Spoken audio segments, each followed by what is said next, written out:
Want to be sure you're getting the most out of your retirement for all the years of your retirement? That's the primary goal of More Living with Jim Brogan and our Dollars and Cents segment, where we provide you with an important financial tip that will help positively impact the quality of your life in retirement. And now here's Jim with this week's Dollars and Cents tip. When you're trying to buy your mutual funds, what should you be evaluating? How do you go about picking great mutual funds? And specifically, I want to talk about, should you only buy low-cost funds? You know, mutual funds, by and large, are very mediocre and poor. Most of them do not. I mean, if you look at the volatility that they have and the returns they generate relative to that volatility over long periods of time compared to the stock market in general, they're really not that good.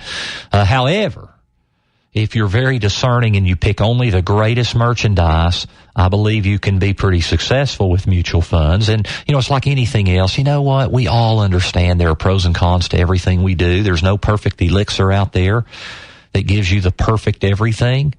You know, there's a lot of pros to mutual funds. There's cons too. There's pros and cons to anything you can buy. So please don't misunderstand me. But you have to pick only great merchandise. How do you go about finding the best funds? First is you have to have access to the best. If you have all your money in one or two mutual fund families, you know, ask yourself, I might have 50, 60 funds available to me in these two mutual fund families. There's over 15,000 out there. How are you going to get only the best ones? You gotta have the right kind of accounts. You know, no low top brokerage accounts, no commissions to get in and out of things. If you want to punt one fund because it becomes ineffective over time, you can buy another one. But what should you be looking at? And the answer is there's no one thing that's going to tell you everything you need to know about whether you should buy a mutual fund. And specifically, I want to talk about low-cost funds. Now, low-cost, one of the problems with mutual funds is they have a lot of internal fees and costs. So a lot of people say, well, only buy low-cost funds. And as a rule, that's a good approach. However, sometimes you can really miss out if you're so focused on that.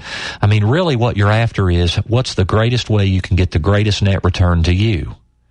I mean, for example, I'm thinking of one mutual fund in particular. It's always in the top 3 to top 5 in its category for a 5-year period, and it's usually number 1.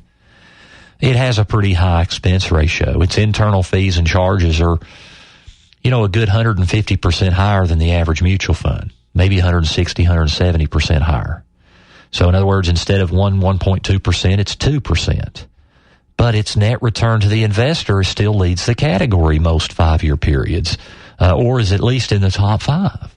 So if you're searching for funds that are only low cost, you're going to miss out on some of the options that are out there that may be great funds. Now, granted, if it has higher fees, it's a reason that over time it may become kind of mediocre in its performance, which is one reason you not only pick great merchandise, but you have to watch it like a hawk because it could become ineffective for whatever reason. It could be the management risk you get with the managers of the funds. It could be because of the expense ratios, whatever it is.